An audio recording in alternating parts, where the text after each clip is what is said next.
আহ্বান, এদিকে তার কোলে বাৎসল্যের সন্তান নয়ন জলে কেঁদে বলে, ওরে আমার সংসারের সন্তান, আমায় ডাকছে জগৎ স্বামী ভগবান, তুই আমায় ক্ষমা করে দে, আমি যাব তার কাছে।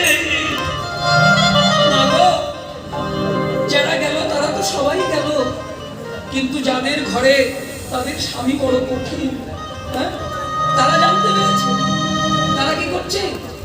কোন কোন কবি যখন ছুটছে, তাদের গোয়ালা স্বামী জানতে পেরে ছুটতে ছুটতে এসেছে।